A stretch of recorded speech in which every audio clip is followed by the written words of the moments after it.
Obrigado. Boa noite. É um prazer poder estar falando com vocês sobre esse trabalho e é um momento de muito carinho, porque esse trabalho ele tem como nascedouro o chão do Saí. Entretanto, eu vou falar isso mais à frente, ele fala de todo o sul do Brasil, mas ele parte daqui. Por quê? Depois eu vou explicar melhor isso.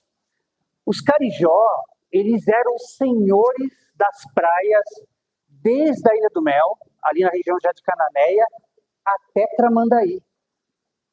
Então, esses indígenas, eles eram os... Obrigado, Jean. Muito bom, melhorou. Eles eram os senhores dessas praias aqui, que fica de frente à coluna vertebral da Serra do Mar. E o mais interessante, e esse silêncio que a Neuza ressaltou bastante, porque essa é a tônica do livro todo. E esse é o primeiro volume, ele é uma trilogia. A tônica do livro é justamente essa questão do silêncio. Um povo que foi silenciado historicamente. Por quê? Quando as caravelas chegaram no Brasil, os senhores do sul eram os Carijó. Você tinha vários povos que habitavam, desde os baixios lamacentos do Maranhão, né, na foz do Rio Amazonas, até as regiões ressacadas aqui do Rio Grande. O povo tupi habitava todo esse espaço geográfico. São 8.000 quilômetros. E então você tinha Tremembé, por exemplo, que na verdade é Macro-G, né? Você tinha Tabajara, Caeté, Tupinambá, Tupiniquim. Eram vários povos, né, que habitavam, né, esse espaço do litoral brasileiro. E no sul, essas praias aqui, por exemplo, as praias que pisamos aqui, na região do Saí, da península do Saí, pertenciam aos Carijó. Então, esse trabalho ele tem uma importância não só para Itapoá, mas para todo o sul do Brasil. Para a história da etnografia brasileira e a própria compreensão dos povos originários. Bom, pessoal, vou tentar não me delongar, tá? Porque senão fica cansativo. Pessoal, já começa com o título, né? Pode parecer um erro, Os Carijó. O certo seria Os Carijós. Eu entrei em contato com o professor José Navarro, José Eduardo Navarro. Ele é um filólogo e trabalha com etimologia, em particular o chamado Tupi Antigo. E quando a gente se refere aos povos originários, a gente usa no singular. Porque os povos originários não conseguem separar a ideia de plural e singular quando se trata do povo. Porque na concepção da palavra, eu trago em mim toda a minha gente. Então, é uma convenção que foi formada entre os filólogos e etimólogos, em particular o professor Eduardo Navarro, que é a base para esse trabalho aqui, tá? Bom, então vamos seguir à frente aqui. Eu já vou passar aqui já essa parte que eu já, de certa forma, já ficou espelhado nas palavras muito bem elaboradas da Neuza, né? Então, já começo com os agradecimentos à Fundação Catarinense de Cultura e à Comissão do Edital Elizabeth Anderle, desse prêmio, da premiação de 2024.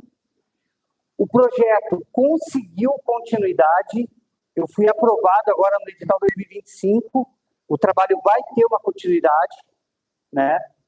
Então, agradeço à comissão do Elizabeth André, a proponente, a Neuza. Sem a Neuza, isso aqui não teria sentido, né? Então, agradeço do fundo do coração. E ela acompanhou essa pesquisa, né, Neuza? Ela acompanhou de perto como foi essa pesquisa. Tá? Então, Neuza, muito obrigado. Tá? A equipe de produção, a Jeane Silva, né? Coloquei aqui o Gabriel Godoy, acabei não digitando, mas obrigado também, tá? Faz parte da produção do projeto aí. A Prefeitura Municipal de Itapoá e a todos os presentes, tá? Bom, sigamos aí. Pessoal, embora seja agora o lançamento oficial, esse livro ele já foi distribuído nas aldeias Guarani de Santa Catarina. Agora, no mês de janeiro, eu visitei todas as aldeias Guarani do litoral de Santa Catarina, que era o espaço primordial dessa... E aqui é importante, os Guarani atuais eles não são ligados diretamente aos Carijó. Os Carijó eram Guarani, mas de uma outra geração, né? Então, eu fiz essa visita com as lideranças e tal. Faltou só 2 aldeias aqui em São Francisco, né?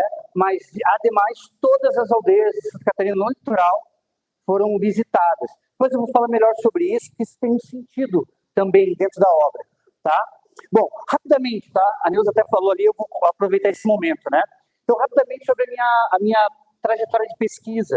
Eu pesquiso algumas temáticas. A primeira é a colônia falasteriana do Saí. Não sei se vocês já leram esse livro aqui, ó. É o Jardim das Utopias. Eu falo sobre a colônia que teve aqui no Saimirim.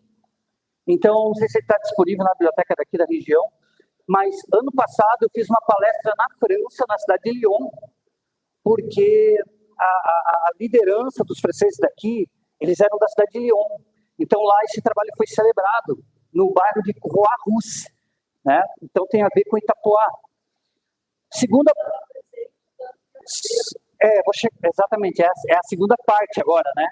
A empresa Pay Compagnie era uma empresa francesa que não tem nada a ver com esse livro aqui, tá? É uma segunda experiência francesa. A primeira era um grupo de pessoas, de colonos, e a segunda foi uma tentativa de criar 2 cidades industriais. Uma no Saí e outra lá em Garuva, na região do Palmital. E tem a ver com a cidade de Courchelet, fica na divisa com a Bélgica. E essa empresa, ele tinha um dono, e foi ele que adquiriu na década de 1920, as terras de Garuva e Itapoá. Ele não tinha filhos, ele acabou falecendo, e eu contactei os parentes dele, através de primos que ele tinha, tal, que deu continuidade. Eles não sabiam que existia essa ligação com o Brasil. Eles tinham documentos, mas eles nem buscavam isso. Então, enfim, eu fui recebido com honras na cidade de Courchelet, na divisa com a Bélgica, e nós levamos a bandeira até agradeço, uma das pessoas que possibilitou isso foi justamente o Gabriel Godoy. A bandeira de Garuva e Itapoá agora ela é estendida, ela é hasteada na praça no final de setembro. Todo mês de setembro, a bandeira de Garuva e Itapoá ela fica hasteada, né, por causa dessa ligação histórica, né? Mas, enfim, não é o objetivo de falar disso hoje, né? É que eu quero mostrar que, de alguma forma, eu tenho uma pesquisa com Itapoá, né? Eu tenho uma pesquisa que já são 22 anos de pesquisa. O Ciclo do Ouro, né, esse livro aqui que saiu também, vai estar disponível na biblioteca da cidade, aqui de Itapoá. Minas Velhas, Caminhos do Ouro. Eu fiz uma investigação com mapas em Portugal. Houve mineração aqui na região, desde Garuva até a região de Itapoá. Então, 50 anos antes de Minas Gerais. Então, pessoal, quem adquirir esse livro vai saber onde tem ouro aqui na cidade. Vai começar o garimpo, Serra Pelada. Mas assim, ó, é bem interessante, tá, galera? Quem puder ler depois vai ficar disponível. É um livro bem bacana. E ele traz documentação em mapas. E é isso que é bem importante aqui, mapas que eu localizei no arquivo do Tombo, né, em Portugal. Bom, mas voltando. O outro caso é o do 20 Luas, o caso do Issamirim. Eu estou pesquisando, vou falar depois propriamente disso. E a trilogia Carijó, que agora é o tema da pesquisa, né? Então, a gente tem aqui hoje, pessoal, o primeiro volume. Ele vai do ano 1000 até 1504. Tá? Primeiro volume, Crônicas Brasílico-Pindorâmicas, 20 luas. Segundo volume, ele vai falar do ano de 1500 a 1600, Décadas do Sul, Negros da Terra. E o terceiro volume, 1600 a 1700, Missões, tem a ver com os jesuítas, e Crepúsculo dos Deuses. Então, essa aqui é a formação dos 3 volumes. Hoje, vocês têm aqui, acredito que todos aqui devam sair, ou a grande maioria, deva sair com um exemplar hoje, tá? Então, esse é o volume número 1, é o volume primeiro, tá? Esse livro ele tem uma repercussão. Ele chamou a atenção da editora Insular, do professor Nelson Rolim de Moura. Então, a ideia é formar um box a editora Insular. Ela é uma editora de importância nacional, voltada à historiografia e tudo mais, e que trabalha de alguma forma com a identidade regional. Então, vai ser formado um box, possivelmente ele vai ser disponível para escolas. Então, isso já foi firmado, tá, com a editora. Então, o nome do box é Trilogia Carijó. Hoje vocês vão ter acesso ao primeiro, tá? O primeiro. Beleza? Então, agora eu vou explicar rapidamente, né, sobre o livro. Pessoal, quem faz o prólogo é o Olívio Jecupé. O Olívio Jecupé, índio Guarani, indígena Guarani, e ele é uma das autoridades no Brasil em literatura infanto-juvenil indígena. Tá? Ele é muito importante. Até tem uma foto dele aqui com o Ailton Krenak, que vocês devem conhecer, né? Então, ele tem uma presença no quadro da discussão da representatividade indígena. Ele é amigo do Lázaro Ramos, enfim. E o prefácio é do Eduardo Bueno, tá? Ali tá, ele é importante dentro de uma discussão histórica, né, sobre os carijó. Ele auxiliou na pesquisa, né? Bom, introdução. Eu vou fazer um trabalho aqui, pessoal, de mistura no qual eu tento misturar a ciência com a poesia. Então, o meu nome é Gleison Vieira, mas só um detalhe bem rapidinho, tá? Eu coloquei aqui essas figuras aqui. Quem são elas? Eu tenho a minha descendência, a minha árvore genealógica, o primo segundo da minha mãe trabalhava no cartório em Curitiba, no cartório do Portão, Curitiba. Ele fez um levantamento histórico da família. Tu acredita nisso, Júlio? Eu cheguei no Tibiriçá. A minha família chega no Tibiriçá. Falamos isso, né? Então, o Tibiriçá, quem era o Tibiriçá? Ele era um Murupixaba, tupiniquim, e a aldeia dele ficava onde hoje fica a Praça da Sé, em São Paulo. Então, eu descendo desse indígena. E ele tinha um genro, que é o João Ramalho, né, um náufrago, e muitos no Brasil descendem desses dois, inclusive você, né? Somos parentes. E na minha... então, veja, eu carrego no meu sangue essa mescla que forma o povo brasileiro, que é a mistura com o indígena, com o elemento europeu, com o negro de África, né? Então, o que eu fiz, né? Esse trabalho, ele tem uma representação importante para mim. E tão importante que nos últimos tempos eu me dediquei a estudar a morfologia do tupi antigo, né? Que é um dos meus gostos, é o estudo de línguas, né? De idiomas. E aí eu usei o nome Tupi Ixé Alaúde Acampó. Qual a tradução disso em tupi antigo? Eu sou o tupi que toca alaúde. Essa frase vem por causa de alguém que está na minha árvore genealógica também, que é o Mário de Andrade, o movimento modernista, que escreveu... Essa frase vem do livro Pauliceia Desvairado, mas ele escreveu mais conhecidamente Macunaíma, né? Então, tudo isso eu misturo na apresentação para mostrar que esse livro também tem uma resposta em mim. Ele também faz parte de mim, né? Bom, então, dentro desse trabalho, eu falo do silenciamento desse povo. Por quê, pessoal? Os carijó foi o primeiro povo a ser escravizado no Brasil. A escravidão do carijó, ela antecede a escravidão negra. eles eram chamados de negros da terra. Depois o termo carijó passou a designar de forma genérica os indígenas escravizados. Fossem eles indígenas da nação Guarulho, por exemplo, né? Os índios barrigudos, né? Guaianás e outras nações ali de São Paulo, quando você os escravizava, você os chamava de ou negros da terra ou carijó. Então, nesse momento eu falo dessa dor, um povo que foi exterminado. Em 1700 não há mais carijó. Nós tínhamos aproximadamente 100 mil carijó no litoral sul do Brasil, principalmente em Santa Catarina.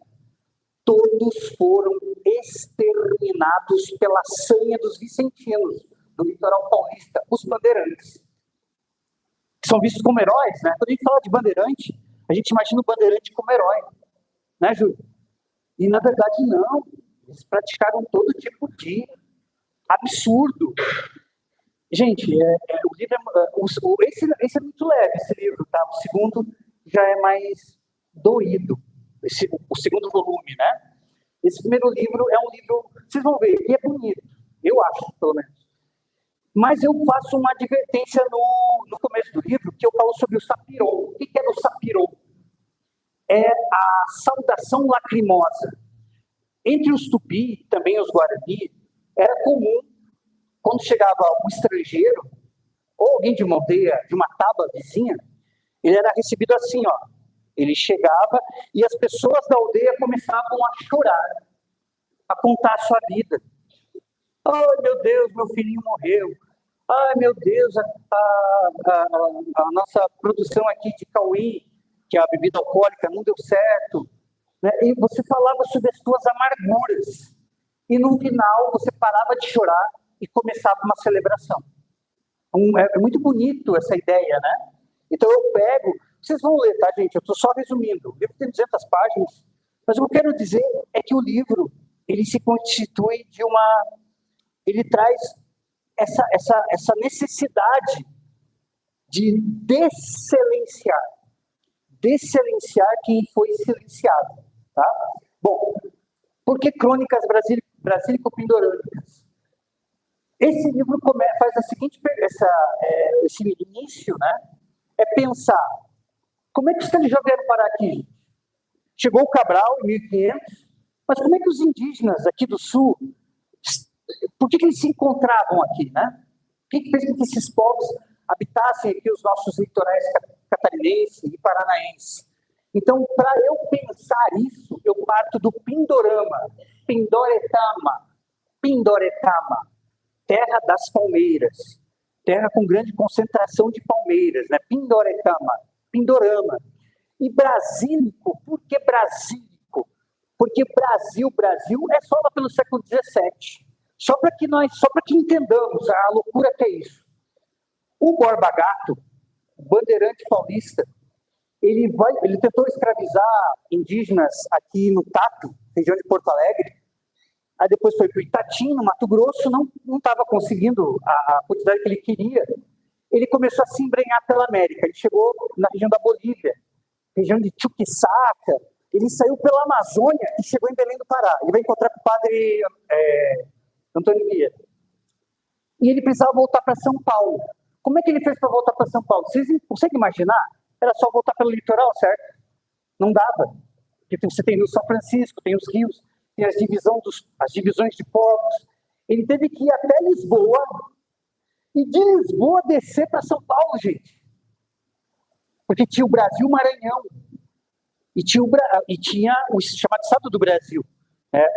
Então, quando a gente fala de Brasil, século XVI, XVII, não tinha essa concepção de país. Eu acho que esse exemplo que eu dei é um bom exemplo. Para você sair de Belém do Pará e ir para São Paulo, você tinha que ir para a Europa. Gente, isso é absurdo, né? É absurdo demais. Então, por isso que eu usei esse termo, Brasílico-Pindorâmica. E aí o que eu faço? Como é que eu vou investigar um povo que não deixou nada escrito? Os carijó não escreviam. Eu vou pegar as falas dos jesuítas. É através dessas crônicas. O que está escondido na fala de quem dominou? certo? Os jesuítas dominavam. Então, eu fiz uma leitura dos jesuítas para ver o que eles poderiam me falar sobre os carijó, tentar fazer uma leitura, uma interpretação de texto, né? E aí o livro vai mergulhar na concepção de Tupã, Tamandaré, e todos os mitos amazônicos, tupi, guaraníticos, né? Agora chegamos no carijó. Pessoal, carijó. Quem são os carijó? Como eles se estabeleceram nas praias do sul? E aqui a gente começa com uma frase, né? Uma frase dita pelo padre José de Anchieta. O povo carijó, o melhor gentil, aquele que não é cristão, né? O melhor gentil da terra. Veja, a gente pode pensar, nossa, mas a gente pensa na nossa cabeça folclórica, todo indígena é bom. Pessoal, os tupi praticavam canibalismo. Tem um livro do Hans Staden que conta a história de um alemão que passou aqui pela região. E ele parou em Bertioga, ele foi preso pelos tamoios, que eram os indígenas do Rio. Ele ficou 9 meses entre os tamoios, esperando ser devorado. É muito legal o livro, porque ele conta como é que era a prática do canibalismo. Que a gente pensa só, comia porque era gostoso. Não, isso só faziam o que fazia nos Goitacá, fica na região do Espírito Santo. Os tupi, quando eles devoravam a carne do inimigo, eles roubavam a alma do adversário. Eles pegavam a alma do adversário e traziam para o lado de cá. E o pessoal do lado de cá falava, eu vou capturá-los para tentar restituir a alma do meu tio, ou do meu pai, ou do meu parente que foi devorado. Era uma vingança sem fim. É muito interessante. Quem já leu o poema Juca Pirama? Já leram, pessoal? Quem puder ler, é maravilhoso. Mas voltando para cá. Então, os carijó praticavam canibalismo? Não. Já começa a diferenciação assim. Eles não eram adeptos do canibalismo. Só de Paranaguá para cima. A partir de Paranaguá começava essa prática que é um marco na antropologia, nos estudos da antropologia no sentido mundial, né? Bom, por que aquela frase do Anchieta? Pessoal, dá uma olhada nessa imagem aqui, ó. Aqui é a ilha de Florianópolis, é uma representação do Debris, final do século XVII, e você vê aqui, ó, os indígenas carijó, aqui é a região ali da Campina, ali em São José, aqui já é a Praia de Brito, aqui é na região de Palhoça. Pessoal, dá uma olhada, vocês estão vendo aqui alguma guerra, alguma coisa? Isso é maravilhoso. Quando os navios encalhavam no litoral, porque ainda não se conhecia onde tinha banco de areia, recifes, você não sabia. Então era comum que os barcos de madeira viessem a sofrer danos. Os indígenas carijó pegavam suas canoas e iam ajudar. A gente pega alguns casos aqui no Brasil, em que o barco encalhava, você era devorado, meu chapa. Você ia para a barriga de alguém. Os carijó não, eles ajudavam. Então já começa a diferenciação nesse sentido, né? Que povo é esse, né? Então nós temos aqui, ó, isso faz parte do estudo que eu levantei. Que vai ser abordado mais no segundo volume. Então você tinha 2 povos carijó. Em algum momento esse povo brigou, era um povo só, e os jesuítas escrevem que em algum momento, que está lá na aurora do tempo, e que jamais vamos poder investigar, porque não se deixou registro, mas os jesuítas conseguiram captar a ideia de que em algum momento, os próprios carijó deixaram isso relatado por jesuítas, esses grupos se cingiram, era um grupo só. Então você vai ter os carijó Aabuçu significa vespa, em tupi antigo, e você tinha os carijó pato, que eram os que habitavam o litoral, né? Carijó, o termo depois foi associado à questão da galinha, tal, por causa que os próprios carijós gostavam de usar muita pena, muito enfeite com penas, né? Então aqui está uma representação dos carijó, já em meados do século XVI, né? Mas para entender os carijó, eu faço um levantamento antes. Quem habitava esse espaço antes mesmo dos carijó? Então eu volto aí um pouco, faço um estudo muito en passant, muito por cima, né? de quem habitava essas regiões do sul do Brasil. Aí eu falo da cultura Itararé-Taquara, do tronco Macro-G, é um tronco linguístico que não é o mesmo que o dos Tupi, tá? E é daqui que descende os Xoclen-Laclanum e os Caingangue, tá? Então eram povos que eram migrantes, não é nômade. Nômade vai de forma aleatória. Migrante é aquele que vai para pontos muito específicos, né? Inverno são migrações sazonais, para as estações. Então, moravam ali esses grupos, né? Duas culturas, Taquara e Tararé, né? Eram povos ceramistas, e aí uma questão interessante, né? Aqui nós temos uma igaçala. A palavra igaçala em tupi significa lugar onde eu armazeno água. E você vai encontrar, tanto nas regiões amazônicas, quanto mesmo aqui no sul do Brasil, esses recipientes nos quais são feitos funerais, né, desses grupos de povos originários. E a gente vai encontrar a cultura carijó, que era ceramista também. Mas essa questão cerâmica, ela antecede os carijó. Então, alguém vivia aqui antes, né? Povos pós-sambaquianos, né? Eu não vou entrar nesse ramo da arqueologia, porque eu não sou arqueólogo, né? O Júlio vai querer me matar se ler esse livro aí, mas eu deixo bem específico isso. Eu não sou arqueólogo, eu faço uma confrontação de documentação, não chego a trabalhar nessa seara, né? Eu vou trabalhar, sim, dentro de uma dinâmica da etnologia, tá? A questão da etnologia e da etnografia. Então, veja, aqui viviam os Taquara e os Itararé, povo Macro-G. Mas por que tem carijó? Por que eles são ceramistas? Aí, a hipótese, muito possivelmente houve junções de cultura, através de conversa, a gente não pode precisar, a gente levanta hipóteses. Mas, dentro dos estudos que eu fiz, eu peguei dois em particular, o brochado e o métro, Alfred Métro, então, francês. Então, a tese dele, né, que ele vai lançar lá em 1927, ele que estudou a questão da cultura tupinambá com bastante força, um grupo proto-tupi-guarani, ele sai da região do Madeira-Guaporé, desce até a região do Paraguai. Do Paraguai, eles começam a ver uma divisão, um grupo fica no sul e outro grupo sobe toda essa coluna vertebral até voltar à região da Amazônia. Essa é a tese do Métro, né? Então, nessa tese, esse grupo que fez toda essa caminhada, né, teria sido, entre eles, o povo primordial é de origem guarani. E a outra tese é que é a do Brochado, 1984, é de que dois grupos saíram da Amazônia, um pela foz do Amazonas e outro descendo o Guaporé. E em algum momento, chegaram aqui por volta do ano 1000, se reencontraram, né? Só um detalhe aqui, bem rapidinho, tá, pessoal? Sei que eu estou sendo cansativo, né? Mas é importante só para a gente tentar situar que povo é esse e o sentido da obra. Quando o Cabral chegou, a ocupação do litoral estava acontecendo. Os povos que habitavam... Por que eu mostrei ali os Taquara e os Itararé? Eram eles que habitavam as praias no começo. Os povos tupi tinham expulsado eles para os agrestes. Deu para entender? O povo que habitava primeiro era de povo Macro-G. Os tupi, Tamoio, Tupiniquim, Tupinambá, Caeté, eles expulsaram esses indígenas para o sertão. Deu para entender? Olha só, então isso é importante para a pesquisa, entender como que os carijós chegaram, né?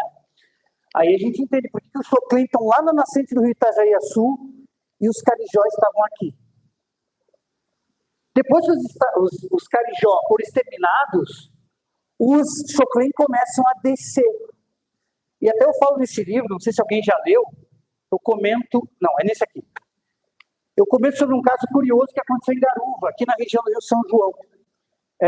Bem rapidinho, pessoal. 1875, um argelino, ele estava aqui na região procurando ouro, por isso que eu falo no livro aqui.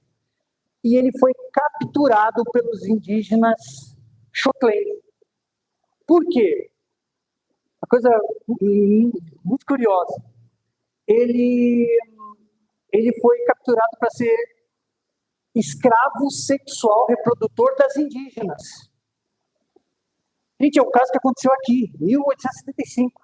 Eu relato isso, eu achei toda a história documentada. É muito doido. Por quê? A partir ali de 1750, 1800, começa a ver, já que não tinha mais carijó no litoral, eles se sentiram mais confortáveis de fazer esse translado da região de Itapuá, Guaratuba, eu tenho tudo isso documentado aqui, tá? Até a nascente do Itajaí-Açu. Então tem tudo a ver com isso, né? No Agreste ficavam os G, macro G, e no litoral Tupi, tá? Então isso tem a ver com a pesquisa, tá, pessoal? Eu vou dar uma acelerada aqui. Aí chegamos na questão, já que tem essa questão das andanças, né? Saíram lá da Amazônia, tal, tem a ver com isso daqui, ó. A questão do Piabiru, que vocês devem estar ouvindo bastante, né? Piabiru, o pessoal fala que tem o Piabiru em Garuva. Gente, eu seria o maior interessado, Júlio, por ser de Garuva, eu seria o maior interessado em dizer assim, ó, o Piabiru passa em Garuva. Não tem documentação comprobatória. É só argumentação. Para você fazer uma afirmativa, você tem que ter documento, tem que ter prova. É assim que a gente faz ciência, né, Júlio? Tem que comprovar. Não, eu seria o maior interessado em divulgar, né? Enfim, mas de qualquer forma, o Ministério Público Federal já entrou contra as pessoas que estão fazendo esse tipo de afirmação para tentar, inclusive, captar dinheiro público e tal, a partir de mentira, né? Bom, vou acelerar aqui, tá, pessoal? Aí chegamos no Paizumé, né, nessa questão do Piabiru, que eram esses caminhos que tem a ver com essa rota inicial, né, das Américas, né, você conseguia chegar até o outro lado do nosso continente, do Pacífico, nessas trilhas, e olha só, onde ele chega, né? Chega a São Paulo, Paraná e Santa Catarina.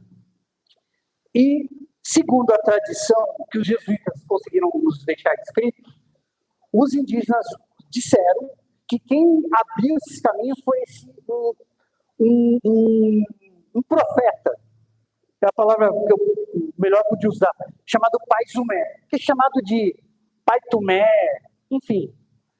Daí os jesuítas começaram a associá-lo com São Tomé. Então, esse Paizumé teria sido o primeiro homem a falar do Ivim Maran Eim, que é a terra sem mal. É a busca pela terra sem dor. É uma utopia na terra. Nós pensamos em paraíso depois que morre, né? Os indígenas queriam buscar um paraíso na terra. Um lugar com água boa, terra boa. Isso era uma preocupação de todos os povos, seja Tupi, seja Guarani. Era a terra sem mal. Ivim, Maran e In, que são esses caminhos, né? Os caminhos buscando um local agradável, com água boa e tudo mais. E essa ideia está associada com... Se acreditava que essa terra boa ficava, obviamente, no litoral. No litoral. Aqui eu até coloquei a expressão em Guarani e em Tupi, que é quase a mesma coisa, né? Ivim, Maran e In, em Guarani, e em Tupi é Ivim, Maran e Ima. É muito semelhante, né? E lá você encontraria, nessa ilha sagrada, né? Você encontraria o próprio Yanderu Tenondé. É uma crença que os Guarani, vocês já chegaram a estudar a religião Guarani, é bem interessante. E aqui em Paranaguá você tem relatos de indígenas, ali na Ilha do Cardoso, ali em Paranaguá, que inclusive achavam mesmo que conseguiriam encontrar o criador, né, Yanderu, em um barco para levá-los até essa ilha sagrada. Mas não era necessariamente uma ideia de ilha, podia ser no espaço continental. O fato é, já que não tinha mais Guarani no litoral, começa a partir de 1900, pessoal, uma debandada de indígenas Guarani da região de Misiones, da região do Paraguai, por causa dos grileiros de terra, fazendeiros, eles começam a buscar novamente a terra sem mal, que já era buscada na época que o Cabral chegou, que é anterior à chegada do Cabral. E aí começa a ver, aqui é uma foto de 1906, de uma família que está indo para São Paulo, do litoral paulista, né? Ó. Aqui são fotos, ó, da mesma época, ó. Aqui aqui é na região de Cananéia, né? E aqui não dá para ver, tá, pessoal? Mas aqui fala da busca da terra sem mal, né? A Ivimara Eima. O Piabiru, a frase fala, o Piabiru leva até a terra sem mal. Pessoal, vocês já viram essa cena aqui em algum lugar? Você já deve ter visto em Joinville, os Guarani na calçada, né? Os Guarani não se sujeitando, até porque ninguém oferece emprego para eles, mas eles nem querem se sujeitar. Estar no litoral, para eles, é uma questão religiosa. Demoraria, eu expliquei isso num seminário da USP. É muito difícil para a gente entender por que eles se submetem, às vezes, à humilhação nas calçadas. Para eles, tem uma questão religiosa. É a busca pela terra sem mal, que já era procurada nos relatos dos cronistas, lá do século XVII, pelos jesuítas, né? Bom, e aí chegamos na... Já está acabando, tá, gente? Etinomínia, eu explico o que significa a palavra carijó. Eu fiz um estudo pesado aqui no livro. Eu gasto umas 25 páginas para explicar isso.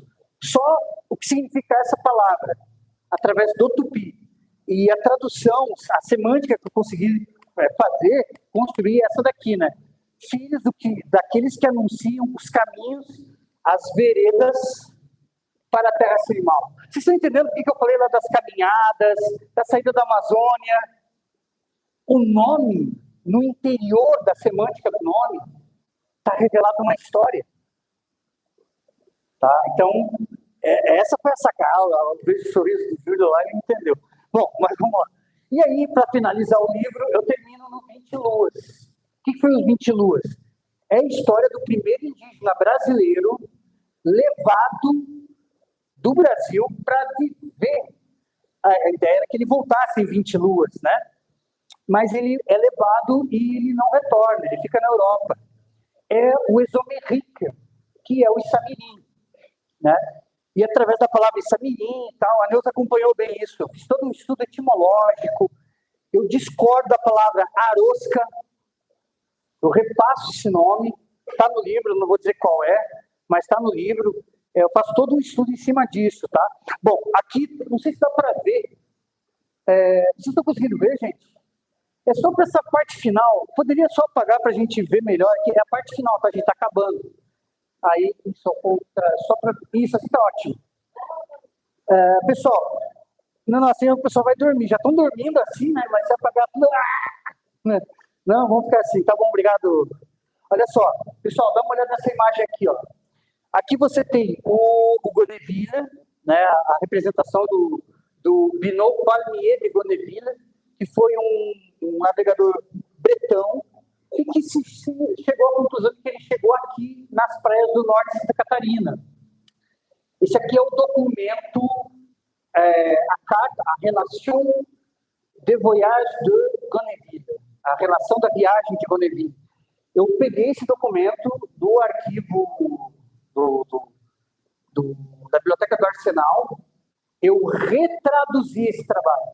A Leila Perrone, ela fez a tradução desse trabalho, tá? Aqui, ó, a Leila Perrone, ela escreveu 20 Luas, ela está com 90 e poucos anos, conversei com ela por e-mail, ela me respondeu, né? Ela é autora desse livro, alguém já leu? 20 Luas? Ele ganhou o prêmio Jabuti lá em 92, prêmio da literatura portuguesa, né? E esse trabalho fala justamente do Issamirim. Ela fez a tradução, mas eu refiz a tradução. Eu voltei para o francês medieval. Eu fiz um estudo do francês medieval, li a carta, passei para o francês moderno, para daí passar para o português. Ele tem nuances que são muito difíceis. Então, o livro está todo cheio de notas. A tradução que eu fiz não é que é uma tradução melhor. Eu fui mais cuidador, detalhoso, né? Eu não estou dizendo que eu fiz um trabalho melhor que ela, longe disso, né? E aqui são os dois homens que localizaram, né? O Paul Lacroix, ele acha o documento perdido na Biblioteca do Arsenal. Ele trabalhava para o Alexandre Dumas, que escreveu Os Três Mosqueteiros, escreveu O Conde de Monte Cristo.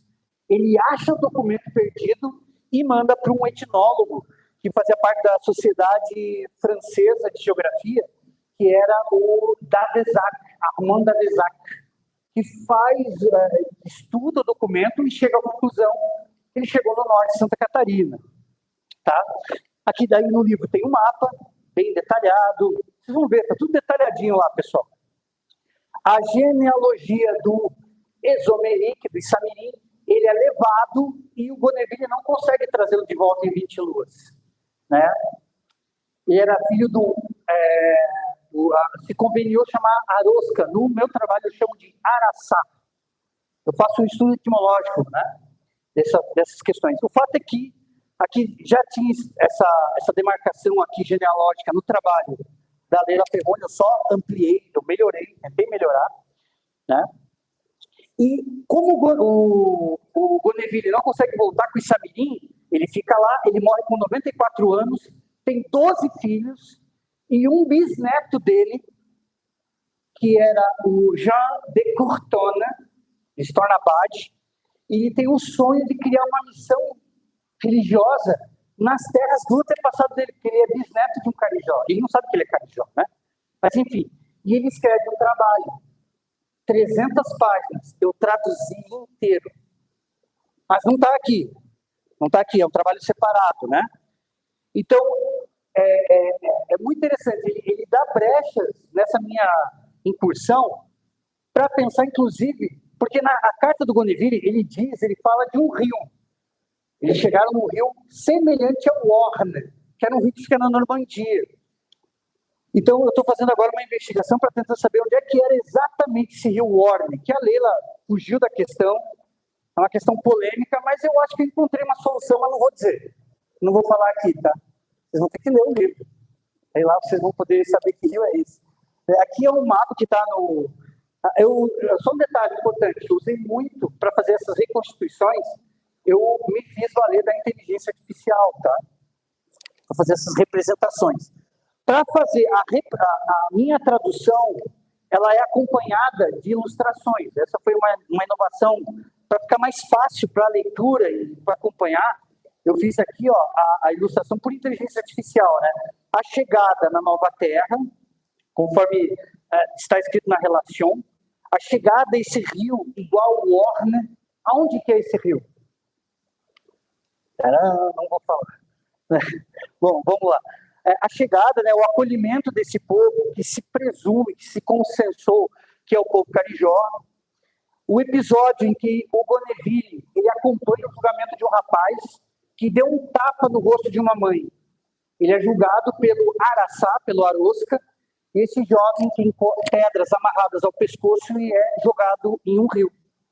Ele é condenado à pena de morte, né, pelo Araçá. A convivência é descrita, né, com esse povo durante esse tempo ali. A festividade na qual vai ficar uma cruz com uma frase elegíaca, né? O reconhecimento dessa nova terra. E aí o momento de ir embora, né, depois de 6 meses, né? E em que o Araçá ele convence o filho dele junto com o Namoa, o pessoal fala Namoa, mas é Namoa, em Tupi, se é Tupi, é Namoa. E aí ele é levado para esse velho novo mundo para eles, né? Aqui a despedida, e aqui a questão dessa cruz, né? Que tem uma frase, e essa frase aqui é uma outra investigação minha. Tem um mistério nessa frase que eu conversei com a Neuza, tem um mistério guardado nessa frase que eu decifrei, junto com o professor da USP. Mas eu não vou falar. Essa também não vou. Não vou falar. Bom, então, pessoal, então era isso. Tá? Quero mais uma vez agradecer. Uma salva de palmas, por favor, para a equipe de produção, para o Gabriel Godoy, para a Giane, principalmente para a Neuza. Tá? Pessoal, era isso. Eu agradeço, eu peço desculpas, eu fiquei falando sem parar, né? Então, peço desculpas, é porque o livro é 200 páginas e ele eu tentei deixar um pouco mais leve, mas não deixei. Mas ele é bastante detalhoso, sabe? Mas foi feito com muito carinho. Obrigado. Tá? Sim. Então, por favor, faça isso. Não, faça você. Tenha honra.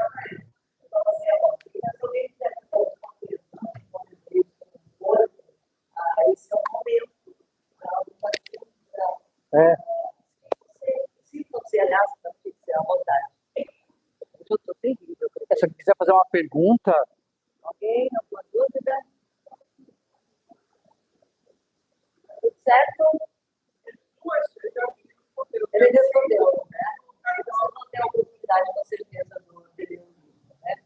Acho que você É isso. pergunta, então. se quiser, então, aí para. Se quiser agora, não sei como é que funciona a etapa de. Você deu para mim, por favor. Só isso.